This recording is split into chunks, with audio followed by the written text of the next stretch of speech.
बिस्मिल्लाहिर्रहमानिर्रहीम। इय्याक नअबुदु व इय्याक नस्तईन। या अल्लाह तेरी इबादत करते हैं और तुझसे मदद मांगते हैं। सबसे पहले तमाम मीडिया का, तमाम चैनल्स का, रिपोर्टर्स का शुक्रिया कि एक दफ़ा फिर आप हमारे प्रेस कॉन्फ्रेंस को कवर कर रहे हैं।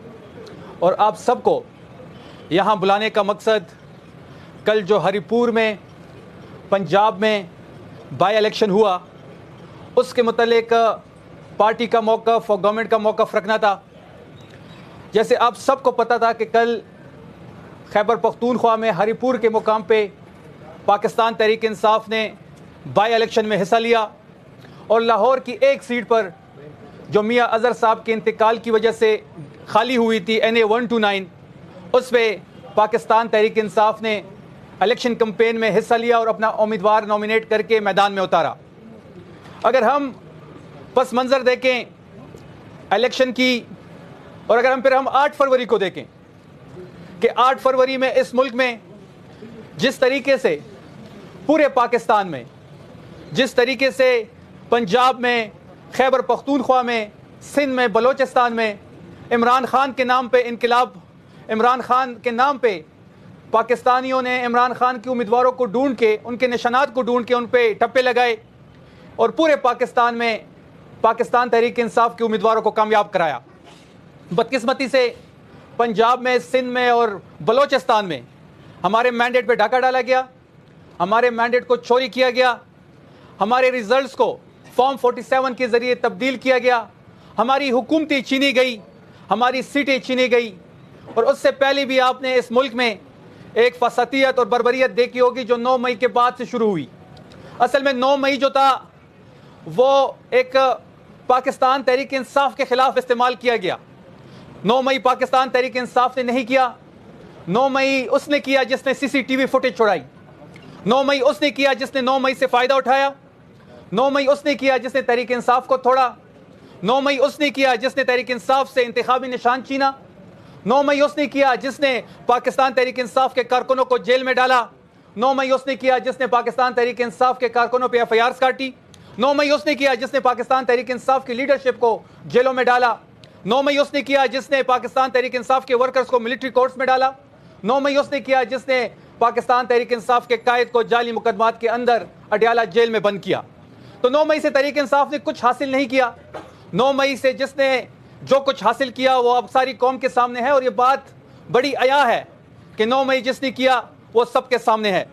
अगर हम 8 फरवरी की इलेक्शन की बात करें तो 8 फरवरी के इलेक्शन में आपने देखा होगा कि हमारे पार्टी से जस्टिस फाइज ईसा ने इलेक्शन की रात हमसे निशान छीना। इलेक्शन की रात पाकिस्तान तहरीक इंसाफ से बल्ले का निशान छीना। और फिर आपने देखा होगा कि 17 सीटों वाले को पॉलिटिकली इंजीनियरिंग करके पाकिस्तान पे मुसल्लत किया गया। पाकिस्तान मुस्लिम लीग नून के 17 सीटें हैं और 17 सीटें हासिल करने वाला जाली वज़ीर आज़म इस वक्त इस मुल्क का वज़ीर आज़म है। किसके आशीर्वाद से है, किस तरीके से वो पाकिस्तान पे मुसल्लत हुआ और किस एजेंडे के तहत हुआ, वो अब सब के सामने है और पाकिस्तान की कौम ये बात समझ चुकी है। कल के इलेक्शन के बारे में हम आएंगे। कल पाकिस्तान तहरीक इंसाफ ने पंजाब में बाइकआउट किया और फिर आपने देखा कि जब इमरान खान ने इलेक्शन का बाइकआउट किया तो फिर आपने टर्न आउट देखा कि पूरे पंजाब में आपने देखा होगा 5 से 10% टर्न आउट था। आपने वो फुटेज देखी होगी।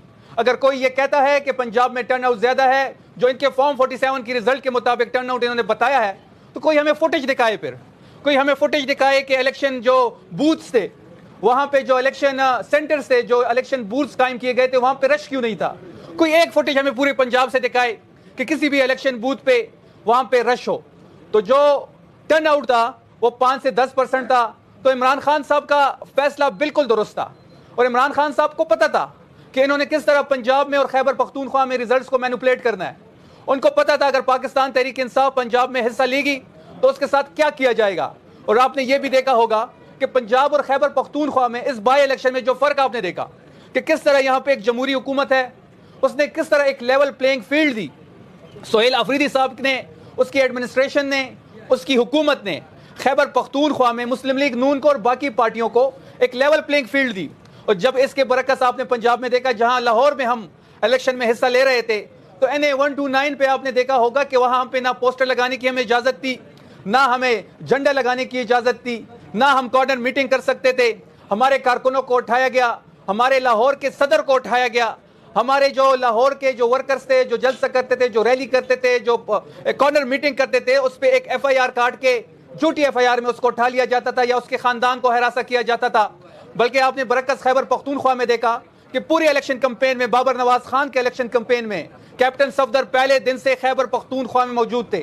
مریم صفدر کے شوہر کیپٹن ریٹائر صفدر اوان، آپ نے دیکھا ہوگا کہ پہلے دن سے وہ ہری پور میں موجود تھے. اختیار ولی صاحب جو خیبر پختونخوا کے ایک سیاسی بونے ہیں وہ موجود تھے خیبر پختونخوا میں. جاوید مرتضی صاحب کو آپ نے دیکھا ہوگا، اور باقی تمام نون کی لیڈرشپ موجود تھی. انہوں نے جلسے بھی کیے، جلوس بھی کیے، ریلیز بھی نکالی. اور جبکہ پاکستان تحریک انصاف کو پنجاب میں کوئی پولیٹیکل سپیس نہیں دی گئی. ہم بات اگر ہری پور کی کریں تو ہری پور میں آپ نے دیکھا ہوگا کہ جب ریزلٹس آ رہے تھے تو پاکستان تحریک انصاف کی امیدوار عمر ایوب کی اہلیہ شہرناز عمر ایوب سب سے آگے تھی. اور ہمارے پاس 517 آؤٹ آف 602 پولنگ سٹیشن جو فارم 45 ہے اس میں ہماری لیڈ 32,000 سے لے کے 35,000 تک ہے. تو یہ ثابت کر رہا ہے کہ گراؤنڈ پہ فارم 45 پہ تحریک انصاف ہری پور میں یہ الیکشن جیت چکی ہے.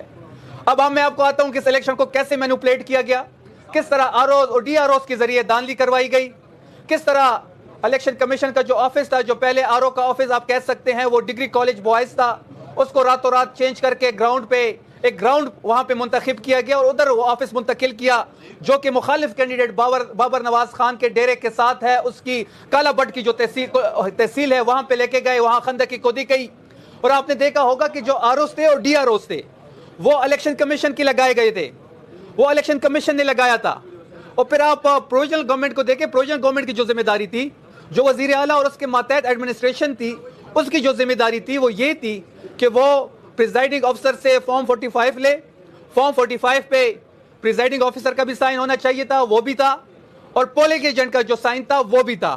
تو ایک میں آپ کو اگزامپل کے طور پہ یہ میڈیا کے سامنے ہم ایک پولنگ سٹیشن کا ریزلٹ لائے ہیں. یہ پولنگ سٹیشن ہے 179. یہ فارم 45 ہے اس پولنگ سٹیشن کا. اس پولنگ سٹیشن پہ آپ دیکھ رہے ہوں گے کہ بابر نواز خان کے 140 ووٹ ہیں اور جو ہماری امیدوار شہرناز عمر ایوب ہے اس کی 230 ووٹس ہیں. اور اس میں آپ یہ دیکھیں کہ اس پہ پولنگ ایجنٹ کا سائن بھی موجود ہے اور اس پہ پریزائڈنگ افسر کے سائن بھی موجود ہے. پولنگ سٹیشن نمبر ہے 179. اور جو آر او آفس میں پروجیکٹر لگایا گیا تھا جہاں پہ ریزلٹ پنچ ہو رہے تھے، یہ اس کا اسکرین شاٹ ہے ہمارے پاس اسی پولنگ سٹیشن پہ، اور ہم نے اس کو انڈر سرکل بھی کیا ہے، یہ ہم میڈیا کو بھی دیں گے اس کے بعد. وہ پولنگ سٹیشن 179 جہاں پہ بابر نواز کے ووٹ تھے 140، یہاں پہ آپ دیکھ رہے ہوں گے کہ اس کے ووٹ جو ہیں وہ 216 ہے. 140 فارم 45 پہ ہے. آر او آفس کے جو سسٹم ہے، جو ڈیش بورڈ ہے جہاں پہ ریزلٹ پنچ ہوتے ہیں، وہاں پہ جو بابر نواز کے ووٹ ہیں 216، اور جہاں پہ پی ٹی آئی کے امیدوار کے 230 ووٹ تھے، آر او آفس میں 125 ہے. اس طرح کے کئی فارم 45 ہمارے پاس ہے جس میں فارم 45 پہ ایک ووٹ ہے اور آر او آفس کے جو لگائی گئی اسکرین تھی اس پہ دوسرے ووٹ درج کیے گئے ہیں. ہماری تمام پروویژنل حکومت کی اور خیبر پختونخوا کی وزیر اعلیٰ کی یہ کوشش تھی کہ الیکشن صاف و شفاف ہو. ہم اس بات پہ یقین رکھتے ہیں اور اس بات پہ ہمارا بلیف ہے کہ جمہوریت میں ووٹ کے ذریعے فیصلہ کیا جائے. جمہوریت میں جس کو ووٹ پڑتا ہو اسی کے ڈبے سے اسی کا ووٹ نکلے. لیکن ایک دفعہ پھر آپ نے دیکھا ہوگا کہ فیڈرل گورنمنٹ نے، اس کے اعلیٰ کاروں نے، الیکشن کمیشن نے جس طرح الیکشن کو مینوپلیٹ کیا اپنے آر اوز کے ذریعے اور ڈی آر اوز کے ذریعے، ایڈمنسٹریشن نے آر اوز اور ڈی آر اوز سے رابطہ بھی کیا، ان کو تلقین بھی کی کہ آپ دھاندلی سے باز آئیں اور جو ریزلٹس ہیں اسی طرح اس کو پنچ کریں. لیکن جب R O office degree college سے چینج کر دیا گیا تو وہاں پہ خندق کی کھودی گئی. وہاں پہ اس آفس کو پھر کیو آر ایف نے، آرمی کے نوجوانوں نے اور ایف سی نے ٹیک اوور کیا، اور وہاں پہ نہ پولیس کو نہ ایڈمنسٹریشن کو اندر جانے کی اجازت تھی. ہمارے تحریک انصاف کے امیدواروں کو باہر نکالا گیا، کسی کو اندر جانے کی اجازت نہیں تھی. تحریک انصاف کے کارکن باہر روڈوں پہ تھے، تحریک انصاف کے امیدوار باہر روڈ پہ تھے، تحریک انصاف کے جو ہری پور کے ہمارے ایم پی ایس تھے وہ باہر روڈ پہ تھے.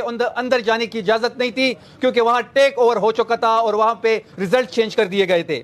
آج آپ نے دیکھا ہوگا کہ پنجاب کی تصویر اعلیٰ نے वजीर आला मैं नहीं कहूँगा उसको, वो तस्वीर आला है, उसने अभी एक मीडिया ब्रीफिंग की और उन्होंने कहा कि जी हमने पंजाब को फतह कर दिया है, हमने खैबर पख्तूनख्वा में जो सीट थी वो भी जीत ली है। तो मैं उनको ये पैगाम देता हूँ कि आपका मुकाबला पंजाब में मुस्लिम लीग नून का मुकाबला मुस्लिम लीग नून के साथ ही था। तहरीक इंसाफ को तो आपने सियासी अमल से बाहर कर दिया था, या फिर तहरीक इंसाफ के जो लाइक माइंडेड पार्टीज थी, छोटी पार्टियां, उनको भी आपने इंतखाबी अमल से बाहर कर दिया था। तो नून का मुकाबला नून से ही था। और जो आपने पंजाब में टर्नआउट देखा 5 से 10%, यही मुस्लिम लीग नून का वोट पंजाब में रह गया है। इन्होंने हमेशा अंपायरों को अपने साथ मिला के खेला है और कल इसके मिसाल आपने देखा होगा कि पंजाब में इन्होंने अंपायरों को अपने साथ मिला के मुस्लिम लीग नून से मुकाबला करके फर्स्ट और सेकंड आए हैं। उन्होंने कहा कि पंजाब में ये रेफरेंडम था, तो रेफरेंडम तो डिक्टेटर कराता है, रेफरेंडम तो डिक्टेटर का काम है, रेफरेंडम तो ज़ियाउल हक का काम था, रेफरेंडम तो जनरल परवेज मुशर्रफ का काम था। तो इसकी माइंडसेट आप देखें कि वो आज भी रेफरेंडम पे उनका माइंडसेट, और वो ये सोच भी रहे हैं और वो अपने अमल से भी साबित कर रहे हैं कि इनका माइंडसेट वही है और ये रेफरेंडम का नाम इलेक्शन को दे रहे हैं। इलेक्शन जो है वो एक जमहूरी अमल होता है। इलेक्शन में लोग वोट कास्ट करते हैं, इलेक्शन में लोग अपनी मर्जी का रहनुमा चुनते हैं, इलेक्शन में लोग अपनी मर्जी का लीडर को वोट देते हैं, इलेक्शन में लोग अपने मर्जी के उम्मीदवार को कैंपेन भी करते हैं और वोट भी देते हैं। ये चीज़ें हमें पंजाब में नजर नहीं आई। और मैं सिर्फ मरियम नवाज को इतना ही कहूँगा कि आपने जो महर शराफत से अपना इलेक्शन हारा है, आपने अपनी सीट, जिस सीट पे आप जीत के सीएम पंजाब बनी हुई हैं, वो सीट पाकिस्तान तहरीक इंसाफ के रहनुमा महर शराफत ने जीता है। हम आपको चैलेंज करते हैं कि आप अपना हल्का खोलें। वो सीट जिसे आप फॉर्म 47 पे जीत के आई हैं, ये महर शराफत की सीट है। तो आप तो इलीगल तरीके से, गैर आईनी तरीके से आईनी ओहदे पे विराजमान है। उन्होंने मजीद जनरल फैज का जिक्र किया, अता बंदियाल का जिक्र किया। तो ये वो सारी चीज़ें हैं जो इनकी माइंड सेट बताते हैं। इनको जस्टिस फाइज ईसा याद नहीं आता, इनको जनरल जिलानी याद नहीं आता, ये ज़ियाउल हक के जो बेटे हैं वो इनको याद नहीं आता। और इन्होंने जिस तरीके से फेडरल में भी और पंजाब में भी जिस तरीके से हुकूमतों में आए हैं वो आप सबके सामने है। उन्होंने खैबर पख्तूनख्वा में करप्शन पे बात की। तो मैं उनको चैलेंज कर रहा हूँ कि आपने जो 2 साल में IMF की रिपोर्ट पिछले दिनों आई है, जो रात के अंधेरे में पब्लिश हुई है, और उसमें बड़ा वाज़ेह लिखा गया है कि 5300 अरब की करप्शन हुई है। फेडरल गवर्नमेंट ने 5300 अरब की करप्शन की है और ये आईने का एक रुख है। आप उस रिपोर्ट पर भी बात करें, आप IPPs पे बात करें जो आपने एनर्जी के मुआहदे किए हैं नवाज शरीफ ने, जो इस मुल्क को आपने सबसे बड़ा नुकसान दिया है, जो इस मुल्क को आपने पत्थर के ज़माने में लेके गए हैं। तो पंजाब में इस वक्त अनडिक्लेयर मार्शल लॉ है। और एक डिक्टेटर, एक फिल्म थी आप सब ने देखी होगी, डिक्टेटर फिल्म में एक वो जो हीरो था, वो रनिंग की जो कंपटीशन था, जब वो भाग रहा था, जो उसके साथी उसके साथ जो भाग रहे थे, जो मुकाबला कर रहे थे, तो उनको गोलियां मार रहा था और वो अकेला ही उस कंपटीशन में भाग रहा था। तो मरियम नवाज और मुस्लिम लीग नून की मिसाल भी ऐसी है कि वो अपने साथ किसी पॉलिटिकल पार्टी को अपने साथ मुकाबले के लिए मैदान में छोड़ते ही नहीं है, उन पे FIR भी दर्ज करते हैं और वो मैदान में अकेले दौड़ के फर्स्ट आने पे ये ऐलान करते हैं कि जी हम इलेक्शन जीत गए हैं। तो ये इलेक्शन आपको मुबारक हो, मुस्लिम लीग नून ने मुस्लिम लीग नून को हरा के कल पंजाब के इलेक्शन जीते हैं। तो ये एक ब्रीफ प्रेस कॉन्फ्रेंस थी हरिपुर में, जिस तरह दांधली की गई उस बारे में, और जो बेहतरीन रोल इस सूबाई हुकूमत ने प्ले किया हरिपुर में, ये सारी डिटेल्स आपके सामने हैं।